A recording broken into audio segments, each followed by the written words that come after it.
Hurricane Helene has impacted many across western North Carolina. Because of the storm, some artists have not been able to sell their products, which is making an impact this holiday season.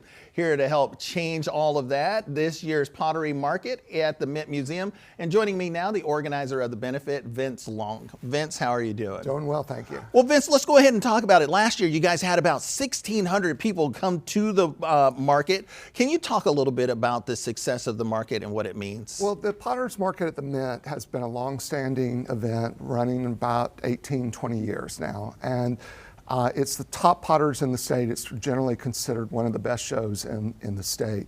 And this is an offshoot of that. It's not exactly the same process. And we partnered with a group, Spruce Pine Potter's Market, who had to cancel their event in October because of the storm. And then we opened it up to any potter in the impacted areas who had either suffered loss from physical damage to their home, their studio, their work, or most importantly, loss of income because so many shows were canceled, tours were canceled, and even potters that had work in galleries, say in Asheville, say there's just no customers. So they're really suffering. A lot of these potters make maybe 40 to 50% of their annual income during these fall months. So this has really hurt. And what's so good is you have over 30 potters going. Right. Let's go ahead and show you guys a little bit of the stuff that Vince brought in to show us. There's 4 things, some cups, some mugs. We've got a little horse over there, but you were telling us that there's a very special story about that white vase with the blue flowers there. Can you tell us a little bit about that? Yeah, that's a vase made by Julie Wiggins, who used to live here in Charlotte. A couple of years ago, she moved up to the Spruce Pine Penland area and continues to make, and in doing so, she got back to wood firing. So a lot of people that know her work, it used to be just a pure white with that blue carving that she does that's so beautiful. This piece happens to be one of her first where she fired it in her wood-fired salt kiln, and so it's got a different glaze. And if you've seen our logos in any of the social media or anything, we feature her work in those pictures.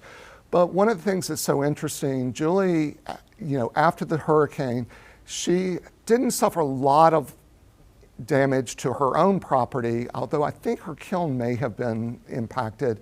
But more importantly, she got really active in helping the community. And that's what a lot of these potters have done at a time when they would typically be making work and trying to sell and supporting themselves.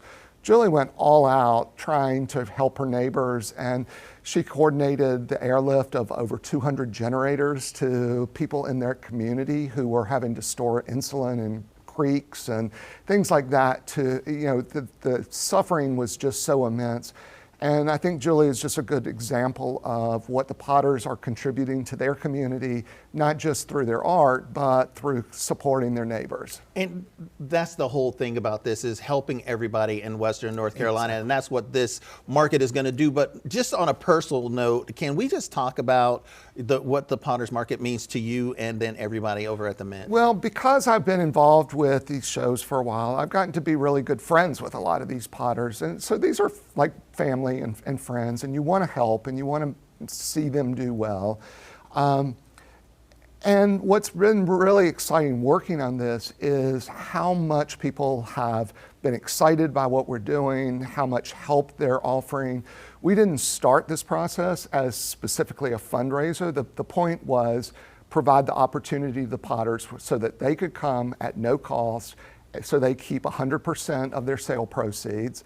But we've had donations coming in, and so we're now working with the potters to identify charities that will receive those funds at the end. I think it's important that the people in those communities that know what's going on are the ones that decide where the funds should go.